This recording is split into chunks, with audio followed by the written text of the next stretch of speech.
아멘. 자, 오늘부터는 이제 라오디게아 교회입니다. 이제 7교회 중에서 라오디게아 교회 마지막 교회입니다. 오래 했는데 언제 끝날지. 자, 말씀을 보자고요. 3장 14절을 말씀을 보시면 라오디게아 교회에게 사자에게 편지하라. 아멘이시오라고 되어 있어요. 아멘이시오. 오늘은 아멘이시오에 대한 말씀을 드려요. 아멘이시오. 아멘이시오. 자, 아멘이 뭔 뜻이에요? 아멘? 진실로 그러하다, 하다. 진실로 그렇습니다. 뭐 그런 뜻입니다. 진실로 그렇습니다. 진실로 맞습니다. 하고 한 뜻이 그게 아멘이라는 뜻입니다. 근데 라오디게아 교회에게 예수님께서 아멘이시오라고 나타난 걸 보니까 라오디게아 교회가 아멘을 했다는 거예요? 잘 안 했다는 뜻이에요. 잘 안 했다는 뜻입니다. 그러니까 아멘을 잘 안 하고 뭐 했다는 얘기야? 그러면 하나님의 말씀에 대해서 노멘했다는 얘기야. 노멘. 하나님의 말씀에 아멘 해야 되는데 물론 자기들에게 이익이 되고 좋은 말씀은 아멘 했겠지. 근데 자기들이 하기 좀 싫은 것은 아멘 하지 않고 노멘했다. 하기 싫다 하고 아멘 하지 않았다는 뜻입니다. 찔려요? 안 찔려요? 하나님의 말씀은 어떻게 아멘을 해야 되냐? 성경에 이런 말씀이 있습니다. 자, 고린도후서 1장 19절을 보시면 하나님의 말씀이 이렇게 되어 있습니다. 우리 곧 나와 실로아노와 디모데로 말미암아 너희 가운데 전파된 하나님의 아들 예수 그리스도는 예 하고 아니라함이 되지 아니하셨으니 아멘하고 아니라함이 없다. 그 다음에 그에게는 뭐가 되었다? 그에게는 아멘만 가능하다라는 거지. 그 다음 말씀 중에 하나님의 약속은 얼마든지 뭐든지 얼마든지 그리스도 안에서 뭐가 된다? 예가 되니 그런즉 그로 말미암아 우리가 뭐하여? 아멘하여 하나님께 영광을 돌리게 되느니라. 이 말씀에 보면 얼마든지라고 돼 있어. 얼마든지.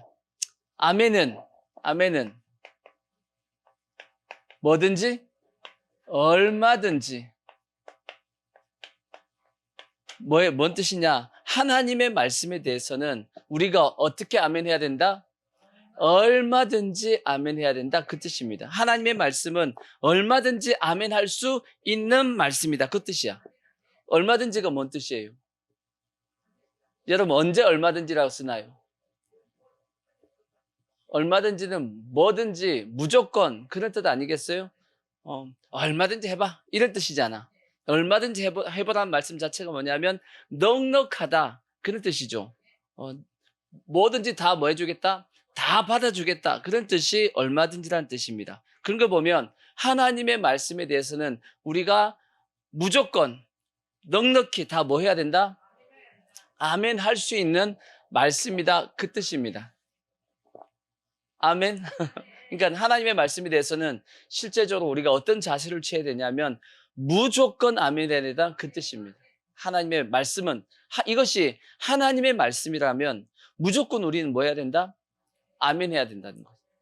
근데 우리는 뭐 하냐면 하나님의 말씀에 대해서도 생각해보고 판단해보고 내 마음에 들면 아멘하고 내 마음에 들지 않으면 노멘하고 그러면 그 자체가 뭐 한 거예요?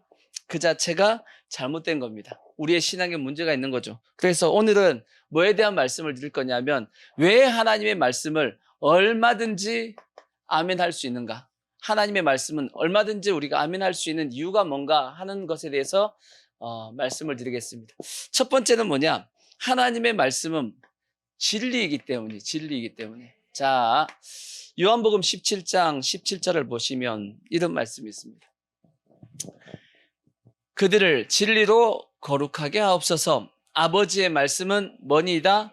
진리니이다. 하나님의 말씀은 뭐다? 진리입니다. 자, 이 땅에 대다수의 우리가 알고 있는 대다수의 어떤 일들은 알고 있는 지식들 그런 것은 대다수가 뭐냐면 진리가 아닙니다. 대다수 우리가 알고 있는 지식들은 많은 부분에 뭐냐면 거짓이 많이 깔려 있습니다. 실제적으로 여러분들이 쫓아가는 것이 여러분이 향하고 달려가고 있는 것이 다 진리를 위해서 진리를 향해서 가고 있냐? 아니요. 대다수의 물론 성도들이야 뭐 어느 정도 진리를 쫓아간다고 얘기할 수 있지만 대다수의 세상 사람들은 다는 뭘 쫓아가냐면 진리를 쫓아가는 것이 아니고 거짓을 쫓아갑니다. 왜? 이 세상에다가 마귀가 온통 뭘 뿌려놨냐면 곳곳에다가 다 거짓을 쫙 다 뿌려놨습니다. 지금 우리가 알고 있는 많은 지식은 거짓일 가망성이 엄청나게 많고 세상 사람들이 쫓아가고 있는 대다수의 내용도 다 뭐냐면 거짓을 쫓아간단 말이에요. 거짓은 어디서 나왔냐? 요한복음 8장 44절에 보면 거짓의 아비는 누구다? 마귀다라고 말씀했어요. 마귀가 처음부터 거짓을 얘기하기 시작했고 거짓의 아비로서 이 땅에서 거짓말하는 모든 사람의 그 아비는 누구다? 마귀다. 예수님께서 하셨던 말씀입니다. 그러니까 절대 우리는 거짓말을 해가지고 내 아버지를 마귀로 만들면 안 돼. 마귀로 삼으면 안 되겠지. 무조건 우리는 진리를 따라야 될 터인데 근데 우리가 살아가는 대다수의 어떤 우리의 삶의 목표와 방향을 보면 실제적으로는 거짓을 쫓아간단 말이에요. 요한복음에 한번 보시면 이런 말씀이 있죠. 요한복음 4장 13절을 보시면 목마름에 대한 말씀이 나옵니다. 목마름. 예수께서 대답하여 이르시되 이 물을 마시는 자마다 뭐 하려니와 다시 목마르려니와. 제가 옛날에 목마름에 대한 말씀을 드린 적이 있는데 다시 목마르다라는 뜻이 뭔가요? 목마름이 잠시는 뭐 하는데 채워집니다. 우리가 물을 마시면 목마름이 채워져요. 그죠? 근데 시간이 지나면 또다시 목마름이 찾아온다는 뜻입니다. 근데 예수님께서 이 우물가에 있는 사마리아 성에 있는 우물가의 여인과 지금 대화하는 중이잖아. 그죠? 대화하는 중인데 어떤 내용이었어요? 내용 자체가 예수님께서 이제 이 사마리아 성에 도착했는데 제자들은 이제 먹을 걸 사러 들어갔습니다. 근데 낮이 이제 12시 햇빛이 쨍쨍한데 한 여인이 우물가에 물을 떠러 왔단 말이에요. 물을 떠러 와가지고 물을 뜨는데 예수님께서 그 여인에게 나에게 물 좀 달라라고 이제 말을 걸기 시작했어요. 그 내용을 보면. 근데 유대인들은 사마리아 사람하고 얘기도 안 했거든. 역사적인 어떤 배경이 있기 때문에 말도 같이 안 했던, 말도 안 섞었단 말이에요. 근데 이 예수님이 유대인으로서 사마리아 여자한테 말을 거니까 그 사마리아 여인이 유대인인데 어떻게 저한테 이렇게 말을 거냐고 이제 하면서 서로가 대화가 시작됐단 말이에요. 그러면서 했던 내용이 뭐냐면 요 내용입니다. 예수님이 우물가에서 이제 물을 떠왔죠. 물 좀 달라 그랬거든. 근데 이 여인이 우물가에 찾아온 이유도 뭐예요? 우물가에서 물을 뜨기 위해서 맞습니다. 근데 예수님께서 그 여인에게 뭐라고 말씀하냐면 이 우물물을 먹는 것은 먹지만 이 물을 먹는다 할지라도 다시 뭐가 온다? 갈증이 온다. 라고 하면서 육신적인 이게 이 목의 목마름을 얘기한 것이 아니고 그 여인의 삶을 얘기합니다. 너의 남편이 5이 있는데 지금 있는 6번째도 너가 만족하지 못하고 있다. 왜냐? 너는 계속 그 목마름을 채우려고 남편을 바꿔봤지만 그걸로는 목마름이 안 채워지고 지금 6번째도 못 채우고 있다. 그래서 그 물을 먹는 것은 다시금 목마름이 찾아온다라는 거예요. 그래서 예수님께서 하셨던 말씀은 내가 주는 물, 주님이 주는 물을 먹는 자는 영원히 목마르지 아니하니 그 자기 속에서부터 생수가 솟아나서 목마름이 오지 않는다라는 말씀을 이제 하셨던 내용입니다. 이해가 되시죠? 근데 이 여인을 보십시오. 이 여인은 뭘 채워보려고? 자기 인생의 목마름을 채워보려고 이 남자 저 남자 계속 찾아다녔단 말이에요. 근데 목마름이 채워져요? 안 채워져요? 안 채워졌죠. 이게 뭔 뜻이냐면 이 세상의 대부분의 모든 사람들이 다 똑같이 뭘 채우려고? 이 인생의 목마름을 채워보려고 이렇게 찾아보고 저렇게 찾아보고 했는데 그게 채워진다 안 채워진다? 안 채워진다는 뜻이에요. 잠시는 채워지는 듯 했어. 그죠? 근데 시간이 좀 지나고 보니까 다시금 뭐가 밀려와요? 목마름이 또 밀려왔다는 얘기입니다. 그게 뭐가 아니란 뜻이냐? 진리가 아니란 얘기예요. 그 목마름은 마치 뭐와 똑같았냐면 이 거짓하고 거짓이 이게 마치 마약과 같은 겁니다.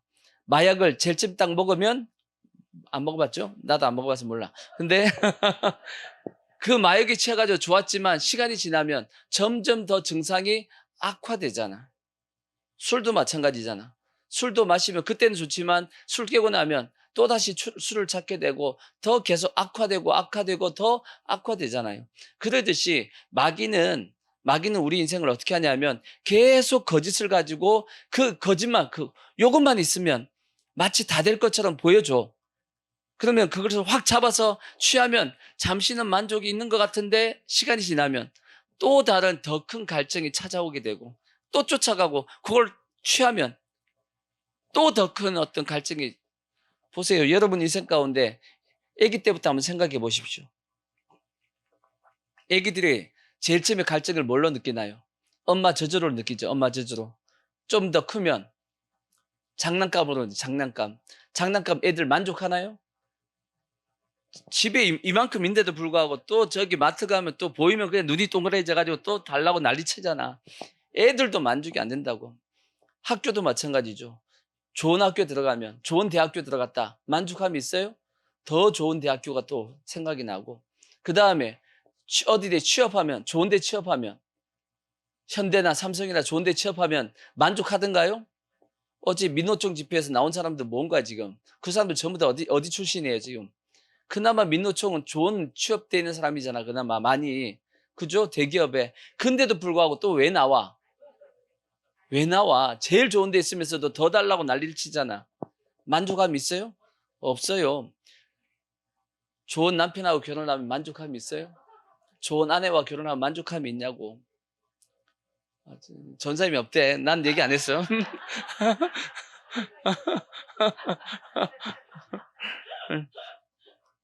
없어요. 안 돼요. 그때는 좋았지. 결혼할 땐 좋습니다. 그때 당장 취할 때는 좋아. 근데 시간이 지나면 어떻게 되냐면 다시금 뭐가 오냐면 갈증이 밀려온다는 뜻입니다. 이거는 진리가 아니고 마귀가 계속 우리에게 뭘 심어준다는 얘기냐면 거짓을 심어준다는 얘기예요. 근데 그 거짓을 계속 쫓아가면 인생이 잘 되는 거냐? 결국은 그렇게 인생을 그 갈증을 채우기 위해서 쫓아가고 갔더니 어디에 딱 도착하냐면 지옥에 도착한단 말이에요. 예수님께서 말씀했죠. 멸망으로 가는 길은 넓고 찾는 이가 많다라고 말씀해서 대다수의 사람들이 넓은 그 길을 가는 겁니다. 뭐에 속아서? 거짓에 속아서. 마치 하와가 선악과를 보는 순간 어떻게 해요? 야, 보암직도 하고 먹음직도 하고 지혜를 줄 만큼 탐스럽게 보였단 말이에요. 그러니까 저거만 먹으면 자기가 누구처럼 될 것 같아? 하나님처럼 될 것 같아 하고 따먹었단 말이에요. 먹고 났더니 오히려 그냥 에덴 동산에 쫓겨나고 됐단 말이에요. 그래서 사도 바울은 아예 뭐 하지 말라 그랬냐면 아예 뭐 하지도 말라, 보지도 말고. 자, 어디냐? 자, 골로새서 2장 21절 보시면, 자, 골로새서 2장 22절, 곧 뭐도 말고 붙잡지도 말고 맛보지도 말고 만지지도 말라 하는 것이니 이 모든 것은 한때 뭐하고 한때 그때만 잠시 좋았다가 뭐 해버린다? 없어져 버립니다. 마귀가 주는 거짓은 그와 같다라는 거예요. 이해가 되시죠? 그래서 절대 우리는 뭐 하면 안 되냐면 마귀가 주는 그 미끼에 덫입니다. 덫.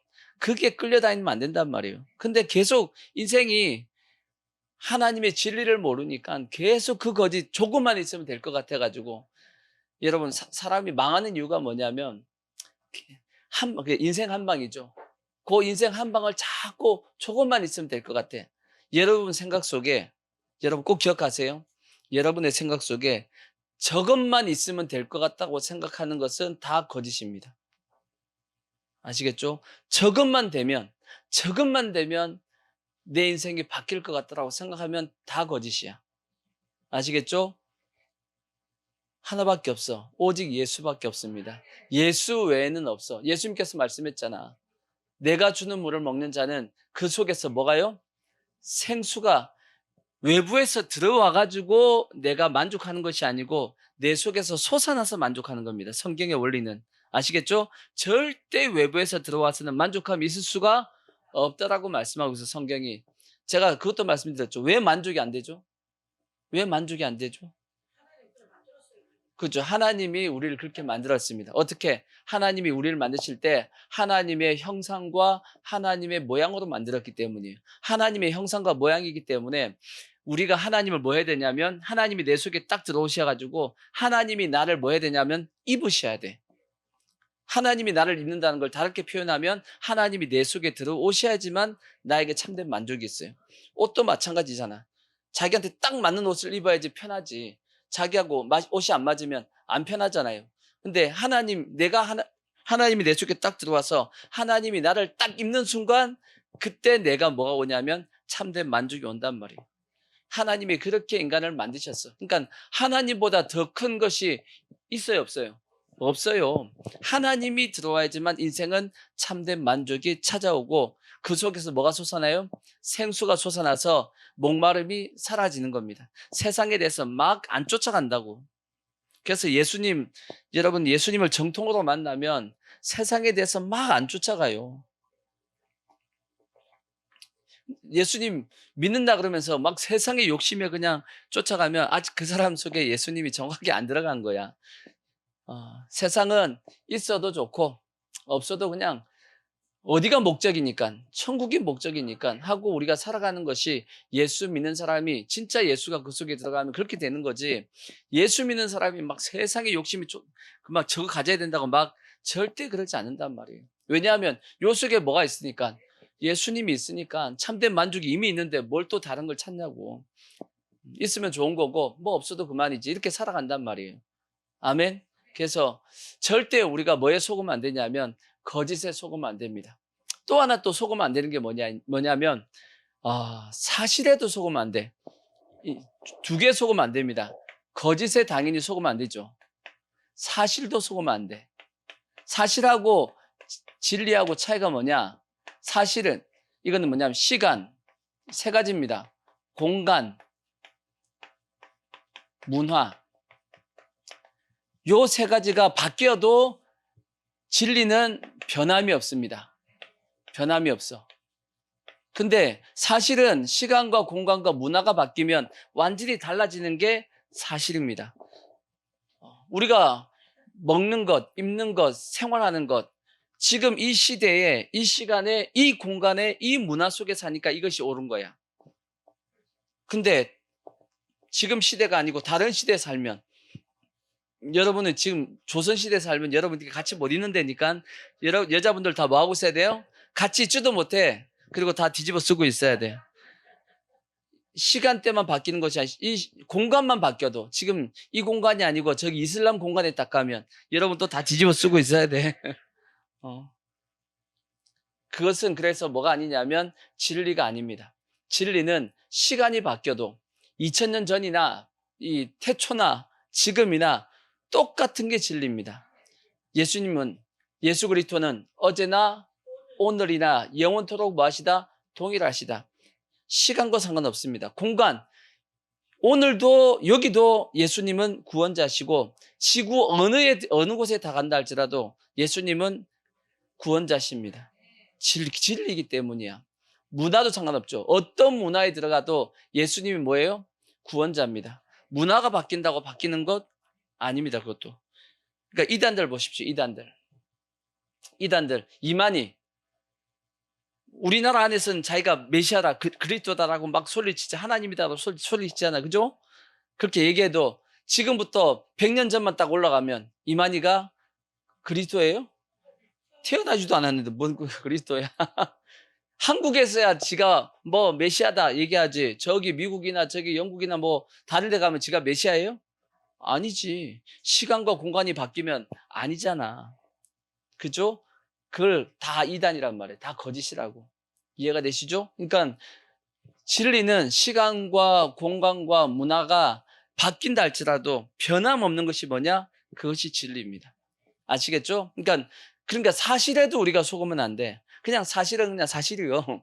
사실을 그냥 사실로 받아줘야지 그 자체를 진리로 받아들이면 안 된단 말이에요. 말씀드리면 사실은 얼마든지 아멘은 할 수 없어. 그냥 그래 맞아 이렇게 얘기할 수는 있어도 얼마든지 아멘은 할 수가 없습니다. 오직 진리만이 뭐 할 수 있다? 얼마든지 아멘 할 수 있는 겁니다. 그러면 이 거짓이나 이런 사실을 어떻게 하면 분별할 수 있을까? 저걸 분별해내야죠. 이단들도 분별해내야 될 거 아니야. 어떻게 분별을 하냐? 자, 가끔씩 그런 말씀을 드렸죠. 위패, 가짜 돈, 위조 지폐. 어떻게 분별을 한다 그랬어요? 진짜를 정확하게 알면 위조 지폐가 이게 느껴진답니다. 이제 위조 지폐를 분별할 때 어떻게 분별을 하는지 전문가가 이제 훈련시킬 때 어떻게 훈련하냐면 진폐죠, 진폐. 진짜 돈을 정확하게 알게끔 만듭니다. 그러면 위패가 느껴진답니다. 이게 알게 된대. 이걸 우리가 쉽게 이렇게 적용해 보면 이렇게 생각하면 우리가 쉽게 이해가 돼요. 여러분이 어떤 음악, 어떤 노래를 한번 생각해. 노래. 내가 잘 아는 노래가 있다. 잘 아는 노래가 있는데 가끔씩 그 노래를 저기 TV나 다른 사람이 부르는데 약간 편곡해서 부르잖아. 편곡해서 부를 때 여러분이 딱 들으면서 저건 편곡했네. 알아요, 몰라요? 뭘 알기 때문에 그걸 아는 거예요? 원래 원곡을 알기 때문에 아는 겁니다. 원곡을 알기 때문에 약간 틀린 게 안단 말이에요. 오늘도 이제 찬송할 때 반주자가 이제 반주하다가 틀렸겠어, 안 틀렸겠어요? 예림이 2번 틀렸거든. 2번 틀렸어. 이게 지금까지 예배 시작할 때 준비 찬송부터 시작해서 우리 이제 찬송 부를 때까지 예림이가 2번 삑사리가 났습니다. 2번 잘못 눌렀어. 왜 아는 거예요? 원곡을 원음을 알기 때문에 딴 음을 쳤다는 걸 아는 거야. 원음을 모르면 그냥 만나보다 하고 들었겠지만 원음을 아니까 이게 살짝 틀린 것도 딱 들어오는 겁니다. 똑같은 원리예요. 하나님의 말씀을 정확하게 알면 약간 틀린 것까지 다 뭐하냐면 그걸 분별해낼 수 있는 겁니다. 이단도 마찬가지예요. 이단도 하나님의 말씀을 정확하게 알면 이단이 여러분 이게 마귀가 처음부터 끝까지 다 거짓말하면 저게 거짓말이야라고 이렇게 알 수 있는데 마귀도 그렇게 하면 지가 들통이 쉽게 나니까 절대 그렇게 안 한단 말이에요. 다 맞는 얘기하다가 그 사이에다가 살짝 뭘 집어넣어요? 거짓을 집어넣는 거야. 근데 그걸 끄집어내야 된단 말이에요. 이해가 되시죠? 자, 그러니까 우리는 절대 하나님의 말씀 진리에 대해서만큼은 어떻게 얼마든지 아멘 하시고 절대 사실이나 거짓에 대해서는 잘 분별해서 절대 아멘 하시면 안 돼요. 아시겠죠? 하나님의 말씀은 뭐니까? 진리니까 뭐 할 수 있다? 얼마든지 아멘 할 수 있다 하는 게 이게 첫 번째고, 그 다음에 두 번째는 뭐냐면, 자, 하나님의 말씀을 보시는데, 자, 사무엘상 2장 6절을 한번 보십시오. 사무엘상 2장 6절을 보시면, 자, 여호와는 뭐도 하시고 죽이기도 하시고 살리기도 하시며 수월에 내리기도 하시고 거기에 쏠리기도 하시는도다. 여호와는 가난하게도 하시고 부하게도 하시며 낮추기도 하시고 높이기도 하시는도다. 가난한 자를 진토에서 일으키시며 빈궁한 자를 거름됨에서 올리사 귀족들과 함께 하시며 영광의 자리를 차지하게 하시는도다. 땅의 기둥들은 여호와의 것이라. 여호와께서 세계를 그것들 위에 세우셨도다. 이 뭔 뜻이냐면 하나님은 창조자시고 하나님은 또 세상을 주관하시는 분입니다. 아시겠죠? 당연히 우리가 이걸 믿죠. 그렇기 때문에 우리는 뭐 할 수 있냐면 하나님이 세상을 창조하셨고 하나님이 지금 이제 세상을 이끌고 있다라면 하나님의 말씀은 무조건 뭐 한 거냐? 그게 맞는 겁니다. 뭔 뜻이냐면 하나님이 창조하셨다는 것 자체가 뭔 뜻이냐? 하나님이 우리도 어떤 물건을 만들 때 그 물건에 대한 뭐가 있냐면 목적이 있죠. 내가 이 물건을 만든다 싶을 때는 이 물건을 만들 이유가 있단 말이에요. 이유가 있어요, 없어요? 이유가 있죠. 그 이유에 따라서 그 물건을 쓰면 그 사람은 그 물건을 잘 쓰는 겁니다. 근데 그 만든 그 이유와 틀리게 쓰면 그 자체에 약간 뭐가 있는 거냐면 문제가 있는 겁니다. 그러듯이 하나님이 우리를 만드신 목적이 있다고. 그 목적에 맞게끔 우리가 뭐하면 하나님 앞에 우리가 쓰임을 받으면 그러면 우리가 잘 사는 것이고 그것이 아니고 하나님이 우리를 만드신 목적과 빗나가게 우리가 살면 그 자체는 잘못 산 거란 말이에요. 마치 지금 전 세계적으로 마찬가지 우리나라도 마찬가지지만 동성애 같은 걸 생각해 보십시오. 동성애. 하나님의 만드신 창조 목적과 같아요, 틀려요? 틀리단 말이에요. 그러니까 그 자체가 잘못됐다고. 하나님이 만드신 목적에 맞게끔 우리는 뭐 하셔야 되냐면 우리가 살아가는 것, 그것이 우리가 뭐 한 거냐면 바르게 잘 사는 겁니다. 그래서 하나님께서 말씀하신 것이 뭐냐? 하나님의 말씀 자체가 다 뭐예요? 하나님이 창조자로서 세상을 주관해 나가실 때 그 목적에 따라서 우리에게 뭐 하신 거냐면 말씀하신 거거든. 그러니까 우리는 그 목적에 따라서 말씀하신 것에 대해서 뭐 할 수 있냐면 아멘 할 수 있는 겁니다. 아멘. 그것이 가장 맞는 거야. 그것이 가장 옳게끔 사는 거니까. 넘어가죠. 시간이. 자, 그다음 세 번째.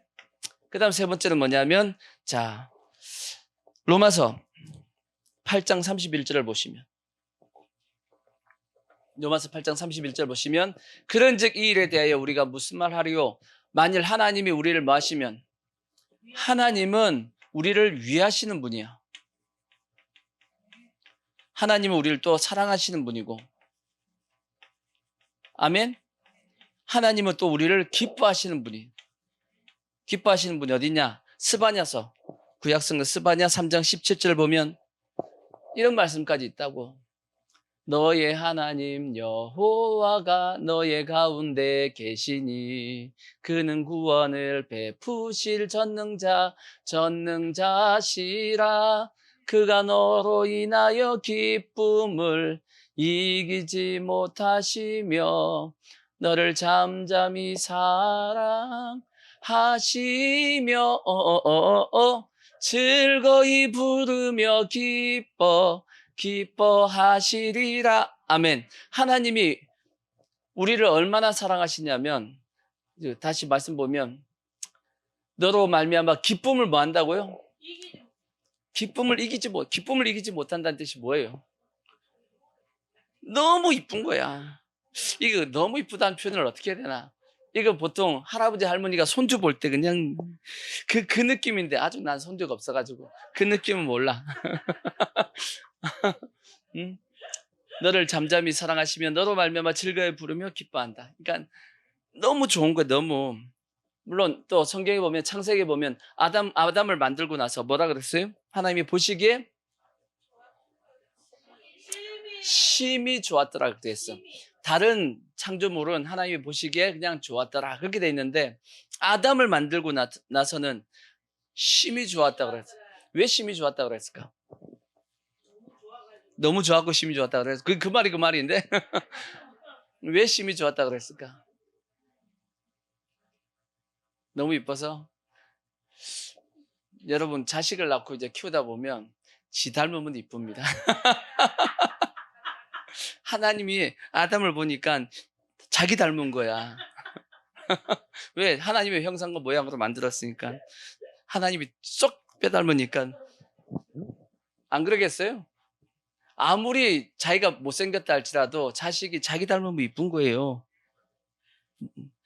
옆집 아저씨 닮으면 안 이뻐. 자기 닮아야 돼. 안 그러겠어요? 그러듯이 하나님이 보니까 하나님과 똑같이 생긴 거야. 너무 이쁜 거지. 심히 뭐 한 거냐면 심히 기쁜단 말이에요. 심히. 그래서 하나님이 우리를 위해서 누굴 보내셨어요? 예수님을 십자가에서 죽이기까지 우리를 위하셨고 우리를 사랑하셨단 말이에요. 이렇게 기뻐하셨다라고. 그분이 하셨던 말씀이라면, 그렇게 하나님이 나를 위하고 사랑하시는 말씀이라면 우리는 뭐 할 수 있겠어요? 당연히 아멘 할 수 있지 않겠냐고. 나쁜 얘기 했겠냐고 하나님이. 안 그러겠어요? 여러분이 여러분을 사랑하는 사람에게 나쁜 얘기 할 수 있어요? 나쁘게 되게끔 얘기할 수 있겠냐고. 그럴 수 없잖아. 무조건 어떻게든지 잘하게 만들려고. 그래서 하나님의 말씀에 대해서는 좋은 말도 권면도 아멘 할 수 있어야 되고, 때로는 책망도 아멘 할 수 있어야 돼요. 아멘. 그 다음에 말씀이 뭐냐면 하나님은 우리의 모든 것을 다 알고 계시기 때문에. 알고 계셔. 그러니까 우리가 뭐 할 수 있냐면 얼마든지 아멘 할 수 있는 겁니다. 하나님이 다 알고 계시잖아. 하나님은 우리의 뭐도 다 세신다? 머리카락 숫자도 다 세신다고. 뭐 머리 없는 분들이야 뭐 좀 세기 편하겠지만 머리 숱이 많으신 분들 그래도 하나님이 다 세신다고 말씀하고. 시편 147편에 보면 하늘의 별의 수요를 세시고, 하늘의 별이 엄청나게 저 많잖아요. 모래알처럼 많은 저 별의 숫자가 몇 개인지 하나님은 아신대. 그래서 이게 우리 나중에 우리가 천국 이제 가면 하나님 앞에 이제 뭘 물어볼 거냐면 저 별 숫자가 몇 개냐가 물어보고 싶어. 저 몇 개예요, 저거? 궁금하잖아. 한국 사람도 궁금한 거 못 참잖아, 그죠? 한번 물어보고 싶고. 또 그 별 수요만 세는 것이 아니고 하나님께서 뭐라고 말씀해요? 이름으로 다 부르셨대. 그러니까 우리가 저 보이는 저 별 각각의 이름이 다 있다는 뜻이에요. 야, 그러니까 야, 우리가 또 가끔 이런 찬송 부르잖아. 내 이름 아시죠? 당연히 알지. 아니 저 별 숫자도 별 이름도 아는데 우리 이름 모르겠냐고. 인간의 숫자가 아무리 많아봤자 저 별 숫자보다 많겠냐고, 그죠? 그러지 않겠냐고. 그러니까 하나님께서 우리 이름을 다 아신다고. 그런 하나님이시니까 우리가 그 말씀에 뭐 할 수 있어야 되냐? 무조건 아멘 할 수 있어야 된단 말이에요. 근데 자, 예레미야서 42장 5절을 한번 보시면 이런 얘기가 있어요. 이런 말씀이 있어요. 제가 금요기도 때 얼마 전에 한번 드렸던 말씀인데, 그들이 예레미야에게 이르되 우리가 당신의 하나님 여호와께서 당신을 보내사 우리에게 이르시는 모든 말씀대로 행하리이다. 여호와께서는 우리 가운데 진실하고 성실한 증인이 되시옵소서. 우리가 당신을 우리 하나님 여호와께 보내면 그의 목소리가 우리에게 뭐하든지 좋든지 그다음에 좋지 않든지를 막론하고 뭐 하려고? 아멘 해서 순종하려고 함이라. 우리가 우리 하나님 여호와의 목소리를 순종하면 우리에게 복이 있으리이다 하더라. 이거 배경을 설명하면 좀 시간 가는데, 이 내용이 어떤 내용이냐면 이런 내용입니다. 이런 내용. 예전에 이스라엘 백성이 바벨론에 이제 멸망을 당했단 말이에요. 그래서 바벨론에 이제 왕이 느부갓네살 왕이 예루살렘에다가 총독을 한 명 세워놨어. 누가 세웠어요? 총독을, 예루살렘에다 총독을 한 명 세워놨단 말이에요. 근데 점령을 했지만, 점령하고 총독을 세웠지만 이스라엘 땅에는 아직도 다 점령하지 못한 군대 어떤 군대가 있었단 말이에요. 군대같이 이렇게 무리가 있었다고. 이해가 되시죠? 근데 바벨론이 세우는 이 총독을, 이 한 군대가 좀 악한 군대예요. 좀 악한 군대가 있어. 악한 군대가 공격해가지고 총독을 죽여버렸네? 그래서 이놈들이 권력을 잡은 거야. 근데 그 군대 중에서 좀 약간 선한 군대가 또 있었네? 이놈이 다시 이쪽을 다 진멸시켰어요. 그랬으면 이 군대가 바벨론한테 좋은 일을 한 거야? 나쁜 일을 한 거야? 나쁜 일을 한 건 아니잖아. 그죠? 바벨론이 세운 총독을 죽인 놈들을 멸했잖아. 죽였잖아. 그러니까 잘했잖아. 근데 바벨론 입장에서 보면 이놈이 좋은 놈인지 나쁜 놈인지 그게 오늘날처럼 이게 뉴스가 탁탁 나가고 하면 알겠는데, 그 당시에는 그런 정보가 제대로 이제 전달이 안 된단 말이에요. 그러니까 이 사람들이 어떤 생각을 하겠어요? 혹시나 바벨론에서 자기들이 바벨론에서 세운 총독을 죽였다고 만약 오해를 해버리면 어떻게 되겠어요? 자기들 다 죽게 생겼네? 이런 걱정이 되겠어요, 안 되겠어요? 걱정이 됐단 말이에요. 되니까 이 사람들이 누굴 찾아갔냐면 예레미야를 찾아간 겁니다. 예레미야 찾아가가지고 하나님 앞에 좀 물어달라고, 하나님이 뭐라고 말씀하시는지 얘기하면 우리가 그 말씀에 무조건 뭐 하겠다? 순종하겠다라고 얘기를 한 겁니다. 그래서 예레미야가 이제 기도해가지고 하나님 앞에 응답을 받아왔단 말이에요. 한 열흘 돼가지고 이제 찾아가가지고 이들에게 얘기합니다. 이들이 이제 물어본 게 뭐냐면, 우리가 예루살렘에 그대로 살까요? 아니면 애굽으로 피신할까요? 하고 이제 물어봤단 말이에요. 그랬더니 예레미야가 뭐라고 말씀하냐면, 애굽으로 내려가지 말고 예루살렘에 그냥 살면 하나님이 지켜주신다 하고 말씀을 했단 말이에요. 그러면 그 말씀에 순종했겠어요? 안 했겠어요? 순종을 안 했다라고 나와. 순종을 안 합니다. 왜? 여전히 그들 마음속에 뭐가 있으니까? 두려움이 있으니까. 분명히 근데 뭐라고 말씀했어? 예레미야한테 물어볼 때는 자기한테 좋든지 안 좋든지 상관없이 뭐 하겠다? 막론하고 순종하겠다라고 얘기했다고. 무조건 아멘 하겠다고 했다고. 근데 아멘 하겠다고 했음에도 불구하고 막상 자기들이 생각하는, 자기들이 원하는 답이 오지 않으니까 뭐 한 거예요? 아멘 하지 않고 결국은 어떻게 하냐면 누구까지? 예레미야까지 끌고 이제 애굽으로 가는 겁니다. 나중에 어떻게 됐겠어요? 나중에 바벨론이 어디를 공격하냐면 애굽을 공격해갖고 이 사람들 다 죽어요. 그러니까 우리도 마찬가지입니다. 하나님이 우리를 인도하시는 그 길이 내가 보기에 좀 위험한 것 같고, 내가 보기에 이거 아닌 것 같은데 라고 생각된다 할지라도 이게 무엇이면 하나님의 말씀이면 얼마든지 뭐하다고요? 아멘 할 수 있다고. 아멘. 하나님의 말씀이라면 우리는 어떻게 되냐면 내 생각과 맞든지 틀린지, 내가 생각하기에 좋든지 좋지 않든지 상관없이 우리는 무조건 다 아멘 해야 되는데, 왜? 하나님은 뭐 하신 분이니까, 나를 위하시고 사랑하시고 기뻐하시고 모든 걸 다 아시는 분이니까 어련히 알아서 나를 인도하시겠냐고. 그러한 하나님을 믿는 믿음을 가지고 우리가 아멘 하면 참 좋겠는데, 막상 우리가 어떤 위급한 상황이 생기면 하나님의 말씀이 뭐 하지 않냐면 아멘 하지 않는다고. 아멘 하지 않고 자기 생각을 쫓아 간단 말이에요. 그러다가 나중에 이제 혼나는 거지. 그러니까 우리가 하나님의 말씀은 얼마든지 아멘 할 수 있는 모습이 돼야 돼요. 아시겠죠? 자, 그 다음에 또 어딜 보시냐면 또 디모데후서 3장 15절 다섯 번째 디모데후서 3장 15절 보시면 하나님의 말씀, 또 어려서부터 성경을 알았나니. 성경이 뭐예요? 그게 하나님의 말씀이지. 하나님의 말씀 성경은 능히 너로 하여금 그리스도 예수 안에 있는 믿음으로 말미암아 구원에 이르는 지혜가 있게 한다. 하나님의 말씀은 우리가 구원받을 수 있는 지혜를 주시기 때문에 우리가 그 말씀에 반드시 뭐 해야 된다? 얼마든지 아멘 해야 된다. 아멘. 그 다음에 모든 성경, 모든 하나님의 말씀은 뭘로 됐어요? 하나님의 감동으로 된 것으로 교훈도 하고 책망도 하고 바르게도 하고 의로 교육하기에 마다 유익하니 이는 하나님의 사람으로 어떻게 하고 온전하게 하며 모든 선한 일을 행할 수 있는 능력을 갖추게 만든단 말이에요. 무엇이? 하나님의 말씀이. 그러니까 우리는 반드시 하나님의 말씀에 뭐 해야 된다고요? 아멘 해야 된다고. 얼마든지 아멘 하는 것이 그게 축복이요. 그게 지혜인데 우리 또 이제 그걸 또 선택하려고 한단 말이에요. 자, 6번째 넘어가고.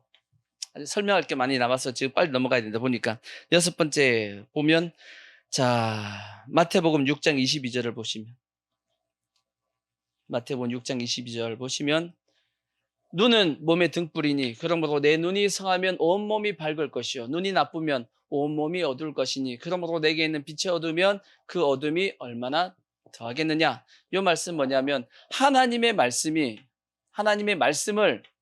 여러분 뭘로 삼아야 되냐면 기준으로 삼아야 된다. 기준. 삶의 기준이야. 중심이야. 이렇게 삼아야 됩니다. 그러면 나의 모든 행동, 내 몸으로 하는 모든 행동이 올바르게 밝은 대로 가는 것처럼 되어지지만 하나님의 말씀이 기준이 되지 않으면 모든 몸이 다 어둡습니다. 다 엉뚱한 짓을 한다는 얘기야. 이 말씀 자체가. 이게 뭔 뜻이냐면 오늘날 이 시대를 보십시오. 지금 이상한 신학들이 되게 많아. 해방신학 들어봤죠? 해방신학을 지금 누가 주장하는 거예요? 기독교 장로회가 해방신학을 많이 주장해요. 하여튼 기장 다니시는 분들은 조심하셔야 돼. 지금 뭐 동성애를 뭐 찬성하고 다 거의 기장 쪽이야 지금. 기장에 다니시는 분들은 조심하셔야 되고 자기 목사님의 정체성을 정확하게 보셔야 돼. 정체성을 정확하게 봐야 돼. 요번에 들은 얘기인데 뭐 기장은 술 담배 마셔도 이렇게 당연한 걸로 이렇게 여긴다고 얘기하더라고. 그러니까 이게 되게 뭐라 그럴까 이렇게 자유롭게 이렇게 한다 그러는데 그러다가 그 영혼이 지옥 가면 어떡하려고. 그 영혼 지옥 가면 어떡해. 그죠? 하여튼 하나님의 말씀이 기준이 되고 그 다음에 세상을 봐야 되는데 세상의 어떤 철학이나 사상이나 어떤 세상의 가치가 중심이 돼가지고 하나님의 말씀을 판단하게 만들면 안 된다는 얘기예요. 이 뜻은 이해가 되시죠? 하나님의 말씀이 기준이요. 그걸 정확하게 기준을 딱 가지고 세상의 어떤 사건들과 그것을 판단하고 저건 그렇구나 저건 이렇구나 하는 것을 생각해야 되는데 그게 아니고 지금 이 시대가 악해가지고 세상의 기준이죠. 세상의 기준, 세상의 어떤 가치관, 그것이 마치 기준이 딱 되고 난 다음에 그걸 가지고 뭘 판단하냐면 하나님의 말씀을 판단하고 있어. 그러니까 완전히 거꾸로 지금 얘기하는 거지. 그래서 나온 게 그게 해방신학이에요. 좌파신학이 나왔단 말이에요. 예수님은 어떤 분이냐? 민초들을 구원한 구원자로서 이 땅에 오셨다. 가난한 자를 돕기 위해서 오셨다 해가지고 하는 그것이 해방신학이에요. 노조들이 막 예수님이 노조위원장이요. 해방신학에서는 예수님이 노조위원장. 그게 우리나라만 그런 게 아니고 천주교도 마찬가지예요. 천주교도 정의사회구현 다 그 애들이에요 지금. 그 애들뿐 아니라 저기 남미, 천주교 남미 쪽에 쫙 깔려있죠. 저쪽에 거의 다가 해방신학 한 사람이요. 누구까지도 지금 교황까지도 똑같습니다. 해방신학 한 사람이요. 그러니까 이 하나님의 말씀을 중심에서 세상을 판단해야 되는데 세상을 기준해서 하나님의 말씀을 다 판단하고 있으니까 이상한 신학이 나오는 겁니다. 기복신학도 마찬가지. 기복신학. 세상에서 축복받아야 된다. 이게 중심이 돼가지고 그걸 가지고 하나님의 말씀을 보니까 모든 걸 그냥 거기다가 잣대를 맞춰가지고 재단하고 있어. 하나님의 말씀을. 안 된단 말이에요. 하나님의 말씀이 기준되고 하나님의 말씀이 무조건 아멘하고 그걸 가지고 세상을 보고 세상이 하나님의 말씀에 이렇게 말씀했는데 이렇게 틀렸구나 하고 그걸 판단하고 그거에 대해서 이제 정립을 가져야 된단 말이에요. 그래야지만 우리가 어떻게 되냐면 바르게 우리가 신앙생활을 할 수 있고 바른 삶을 살아갈 수 있고 온 몸이 밝은 대로 갈 수 있는 겁니다. 그렇지 않고 이게 바뀌어버리면 온 몸이 어둡게 이렇게 더듬더듬 어두운 사람이 어떻게 다녀요? 안 보이시는 분은 엉뚱한 데로 간단 말이에요. 그러듯이 그런 삶을 살 수밖에 없기 때문에 그래서 우리는 뭐 해야 되냐? 무조건 하나님의 말씀에 뭐부터 해야 된다? 아멘부터 하셔야 돼. 그게 여러분 신상에 좋습니다. 여러분 신상에 좋아. 절대 여러분 그래서 제가 한 말씀 드리고 싶은 것은 하나님의 말씀에 대해서는 가타부타 따지지 마세요. 하나님의 이 말씀에 대해서만큼은 우리가 연구하고 하는 건 좋지만 뭐 하지 말라고요? 따져들지 마세요. 왜 하나님 말씀 그래요? 하고 이렇게 따지지 마. 그냥 하나님의 말씀 무조건 아멘하고 받으시고 이해가 안 돼도 그냥 아멘하고 받으시고 시간이 지나고 나면 이 말씀이 그래서 이렇게 말씀을 했구나라고 깨닫게 됩니다. 그래서 어린아이들에게는 하나님의 말씀을 어떻게 해요? 무조건 몰라도 가르치라고. 몸에 이미 익어버리게끔 몸에 젖어버리게끔 만들면 그의 평생의 기준이 하나님의 말씀이니까 바르게 살아갈 수 있단 말이에요. 이해가 되시죠? 그래서 그럼 이제 하나님의 말씀을 이런 이유 때문에 우리는 뭐 할 수 있냐면 얼마든지 하나님의 말씀을 아멘 할 수 있는데 그래서 더 나아가서 이제 하나님의 말씀에 대해서 우리는 어떤 자세를 가져야 되냐? 성경에 보면 이런 말씀이 있습니다. 자, 어디를 보시냐면 데살로니가전서 2장 13절 보시면 2장 13절 보면 이러므로 우리가 하나님께 끊임없이 감사함은 너희가 우리의 들은 바 하나님의 말씀을 받을 때 뭘로 받지 않고 사람의 말로 받지 아니하고 하나님의 말씀으로 받음이니 진실로 그러하도다. 이 말씀이 또한 너희 믿는 자 가운데 역사한다. 그렇게 되어 있습니다. 그러니까 하나님의 말씀을 우리가 누가 전하냐면 목회자가 전한단 말이에요. 목회자가 물론 그것도 분별해야 됩니다. 목회자가 하나님의 말씀을 가지고 전하는지 아니면 세상 어떤 사상을 가지고 얘기하는지도 여러분이 분별하셔야 돼. 실제는 지금 이 시대는 아시겠죠? 왜냐하면 원체 지금 혼탁해져 있기 때문에 하나님의 말씀을 근거해서 얘기하는 것은 무조건 뭐 하셔야 되냐면 아멘하고 받으셔야 돼. 하나님의 말씀을 가지고 얘기하는 거 이것도 또 하여튼 조심해야 되지만 하여튼 말씀을 가지고 설교도 뭘로 해야 된다고요? 말씀을 가지고 설교해야 돼. 아시겠죠? 그 다음에 그래서 그 말씀에 아멘하면 진실로 그러하다. 그 믿는 자 가운데 뭐 하냐면 역사한다고 말씀했어요. 그 말씀에 내가 아멘하면 그 믿는 자에게 그 말씀이 역사한다라고 말씀했어요. 말씀을 받는 자세를 이렇게 가져야 된다라고 말씀했고 사도행전 17장 11절도 보시면 17장 11절도 보시면 이건 베레아 교회입니다. 베레아 교회. 베레아에 있는 사람들은 데살로니가 방금 전에 그 데살로니가보다 더 뭐해서 하나님의 말씀을 너그러워서 간절한 마음으로 뭐하고 말씀을 받고 이것이 그러한가 하여 날마다 성경을 상고함으로 그 중에 믿는 사람이 많고 또 헬라의 기부인과 남자가 적지 아니했다. 그렇게 되어 있습니다. 하나님의 말씀을 어떻게 받았냐? 너그럽게 받고 그것이 그러한가 하고 간절한 마음으로 하나님의 말씀을 받았단 말이에요. 그러한 자세를 가지고 하나님의 말씀을 받으시고 세 번째가 제일 중요한데 빌립보서 3장 1절을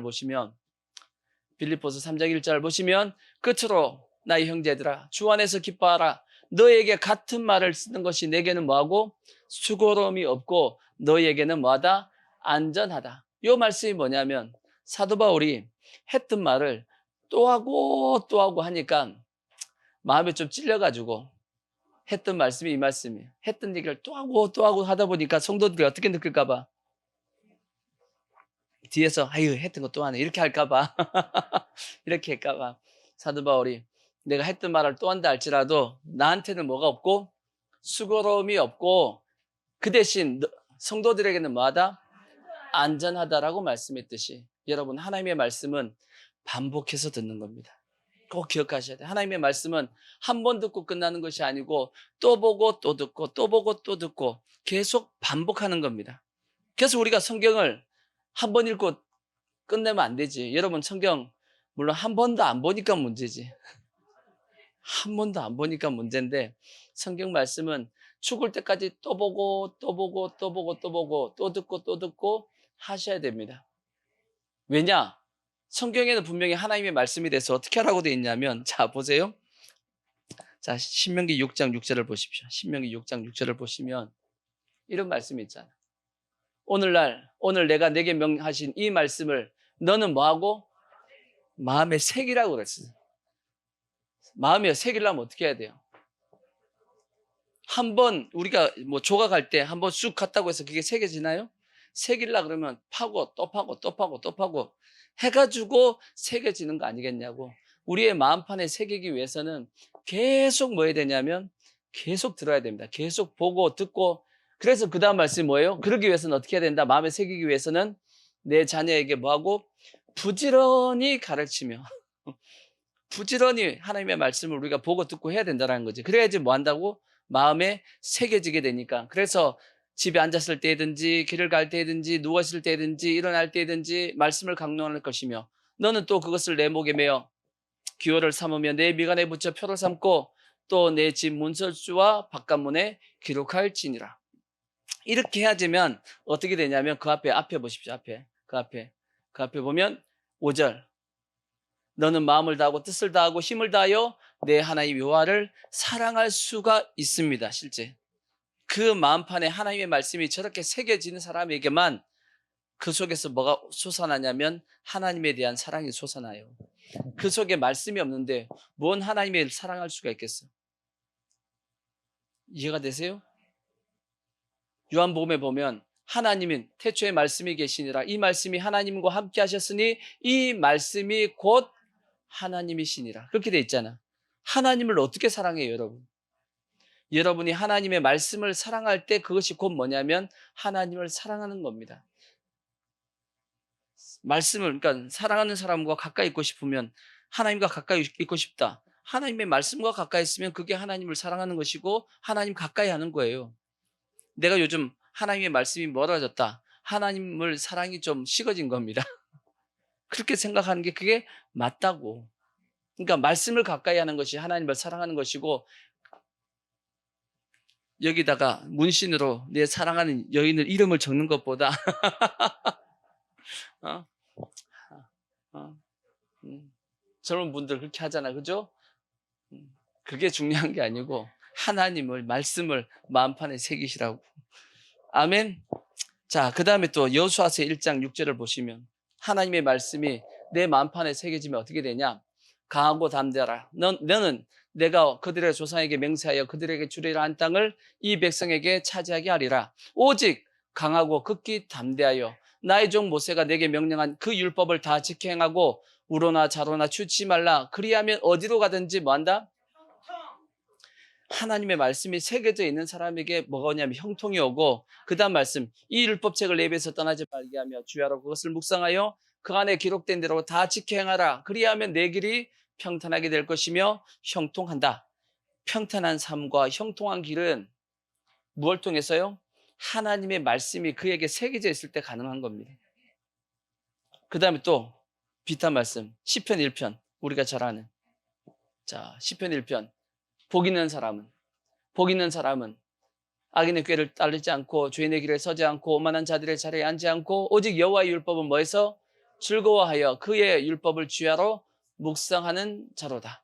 그는 시냇가에 심은 나무가 철을 따라 뭘 맺으며 그렇죠. 열매를 맺는 삶을 살기 위해서도 뭐 하면 되냐? 하나님의 말씀을 만판에 새기면 됩니다. 그 잎사귀가 마르지 아니함 같으니 그가 하는 모든 일이 여기도 뭐라고? 형통하다라고 말씀했죠. 형통. 열매 맺고 형통하고 복을 받고 다 어디에 뭐 할 때? 하나님의 말씀을 만판에 새길 때 가능한 겁니다. 욥기서 23장 8절도 보시면 우리가 잘 아는 23장 8절 그런데 내가 앞으로 가도 그가 아니 계시고 뒤로 가도 보이지 아니하며 그가 왼쪽에서 일하시나 내가 만날 수 없고 그가 오른쪽으로 돌이키시나 비올 수 없구나. 그러나 내가 가는 길을 그가 하시나니 그가 나를 단련하신 후에는 내가 정금같이 순금같이 나오리라. 어떻게 이렇게 나올 수 있냐? 이유는 뭐냐면 그 다음 말씀이에요. 내 발이 그의 걸음을 바로 따랐으며 내가 그의 길을 지켜 치우치지 아니하였고 내가 그의 입술의 명령 하나님의 말씀을 어기지 아니하고 정한 음식보다 그의 입의 말씀을 뭐했다? 귀히 여겼다. 그러니까 고난을 이길 수 있었고 나중에 배의 축복을 다시 받잖아요. 다 어디에 있냐면 하나님의 말씀에 대해서 어떤 자세를 취했냐에 따라서 그렇게 됐다라는 겁니다. 근데 문제는 뭐냐? 오늘날 성도들이 그렇게 하나님의 말씀을 여러분이 사모하시고 그런 마음을 가지고 있냐는 거지. 혹시나 하나님의 말씀을 이스라엘 백성들처럼 하찮게 생각하고 있지는 않은지. 성경에 보면 이스라엘 백성들이 하나님의 말씀을 하찮게 여겼다. 만나를 하찮게 여겼다는 말씀이 있어요. 민수기 21장 5절을 보시면 그렇게 나와 있어. 보세요. 백성이 하나님과 모세를 향하여 원망하되 어찌하여 우리를 애굽에서 인도하여 내어 이 광야에서 죽게 하는가? 이곳에는 뭐도 없고 먹을 것도 없고 물도 없도다. 우리 마음이 이 하찮은 음식을 싫어하노라 하며 이 하찮은 음식이 뭐예요? 만나입니다. 만나. 뭘 하찮은 음식이라고요? 만나. 만나가 하찮은 음식이에요. 그들이 광야에서 살아가는 이유는 살 수 있는 이유는 뭐냐면 만나를 먹고 있기 때문이요. 만나 없으면 어떻게 해요? 죽어요. 지금 자기들을 살리는 음식이 뭐냐면 만나인데 이스라엘 백성은 그걸 어떻게 얘기해요? 그걸 하찮게 여기고 있다라는 거지. 모세는 사람이 떡으로만 살 것이 아니고 하나님의 입에서 나오는 모든 말씀으로 살 것이다. 그 이유가 뭐냐? 너희가 광야에서 만나를 먹은 것은 하면서 얘기했단 말이에요. 그 만나는 곧 하나님의 말씀이라고 신약의 비유를 보면 그렇다면 오늘날 우리가 이 광야 같은 세상 가운데 살아갈 수 있는 힘은 어디서 나와요? 말씀에서 나온다고. 근데 그 말씀을 이스라엘 백성은 어떻게 여겼어요? 하찮게 여겼다고.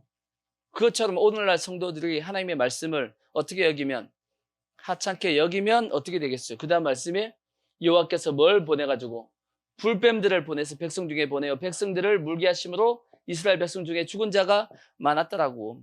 하나님의 말씀을 뭐 하면 하찮게 여기면 그 심령이 죽는단 말이에요. 뭐한테 물려가지고 불뱀한테 물려가지고. 근데 오늘날 성도들이 하나님의 말씀을 어떻게 여기냐? 하찮게 여긴단 말이에요. 하찮게 가볍게. 예레미야서 22장 21절 이런 말씀도 있어요. 참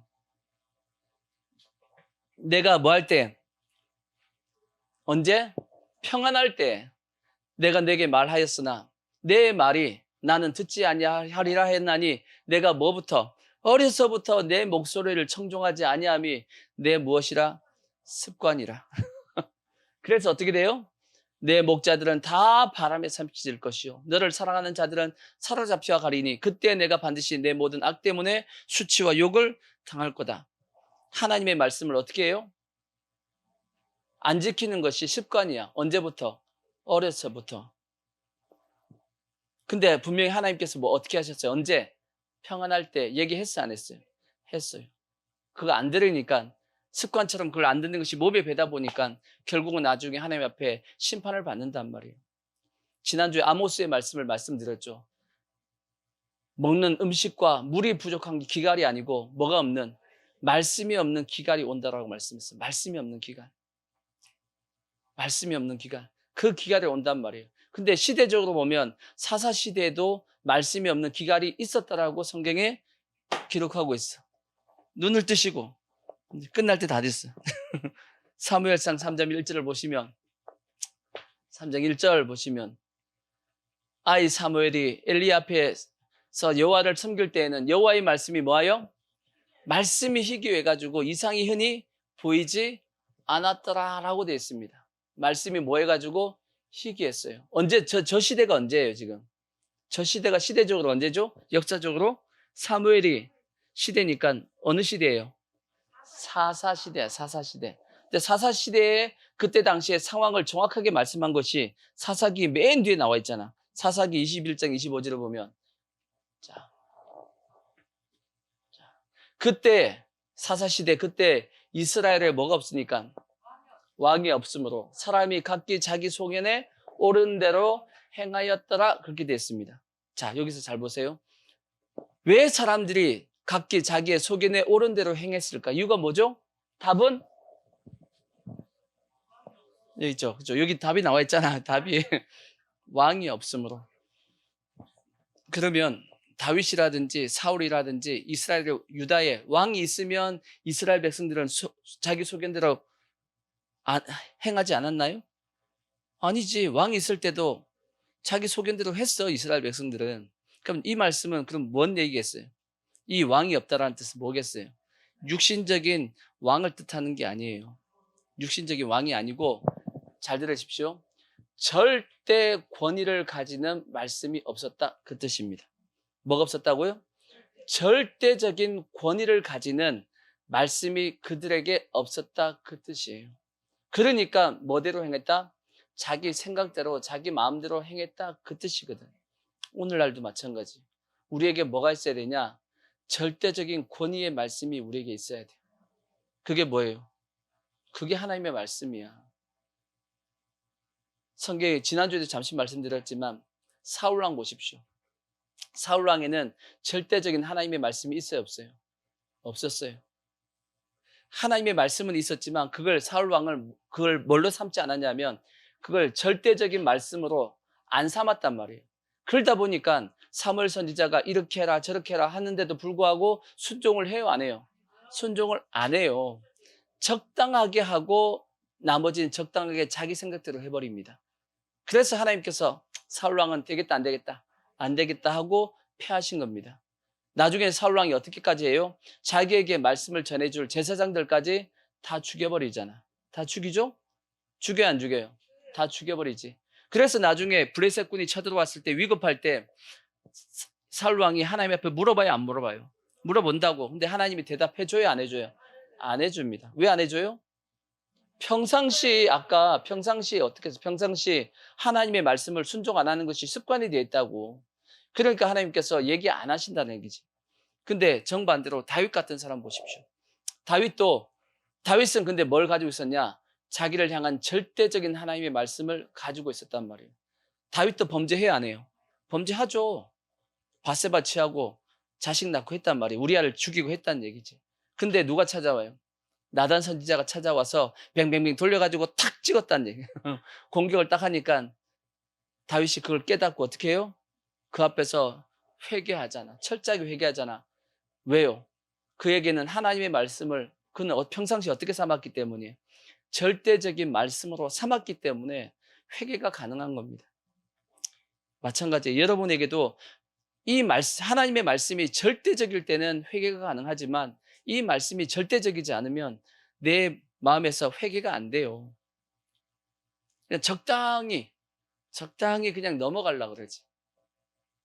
또 다윗을 보십시오. 또 성경에 보면 이런 말씀도 있어요. 다윗 사무엘상 30장 6절을 보시면 다윗이 크게 위급할 때가 있었어. 백성들이 자녀들 때문에 마음이 슬퍼서 다윗을 뭐해요? 돌려치자. 또 역사적 시간 가니까 넘어가서 하여튼 다윗이 죽을 고비를 가졌단 말이에요. 그 부하들이 다윗을 돌려치자 죽여버리고 우리 그냥 흩어지자 했을 때가 있었다고요. 시글락에서 자기 부인하고 자식들 다 뺏기고 재산 다 날라고 나니까 이 모든 책임이 누구 때문이다? 다윗이 그냥 사울왕을 죽이고 해가지고 그냥 왕이 됐으면 이 고생을 안 할 텐데 다윗이 그렇게 안 하고 하나님 믿는다 그러면서 저래가지고 결국은 우리가 이 고생을 한다 그래가지고 다윗을 그냥 돌려치고 끝내자라고 할 때 다윗이 크게 어떻게 해요? 다급하였으나 크게 예전 선거에는 궁급하였으나 그렇게 돼 있어. 막 궁급이 뭐예요? 급하고 다급하고 막 이렇게 눌리고 막 그게 궁극이란 말이야. 그치만 그 다음 말씀, 그의 하나님 여호와를 뭐해서 힘입고 뭘 얻었어요? 용기를 얻습니다. 그리고 다윗이 어떻게 하냐면 뭘 가져와라? 에봇을 가져와라. 하나님 앞에 한번 물어보자. 하나님이 뭐라고 말씀하시는지 하고 다윗이 아히멜렉의 아들 제사장 아비아달에게 이르되 원하건대 에봇을 내게로 가져와라. 아비아달에게 에봇을 다윗에게로 가져가며 다윗이 여호와께 뭐예요? 물어본다고. 묻자와 이르되 내가 이 군대를 추격하면 따라잡겠나이까 하니 여호와께서 그에게 대답해야 하네요? 했단 말이에요. 사울 왕은 해요 안 해요? 하나님 안 해줬다고 크게 궁급한 상황에서 안 해줬지만 다윗에게는 뭐예요? 얘기해 준다고. 왜? 평상시 다윗은 하나님의 말씀을 들었고 하나님의 말씀을 그는 절대적인 권위로서 그는 평상시 가지고 있었기 때문이에요. 그러니까 마찬가지입니다. 우리의 마음 가운데 하나님의 말씀을 어떻게 가지고 있어야 되냐면 절대적인 권위의 말씀으로 내 마음이 그걸 가지고 있어야 돼.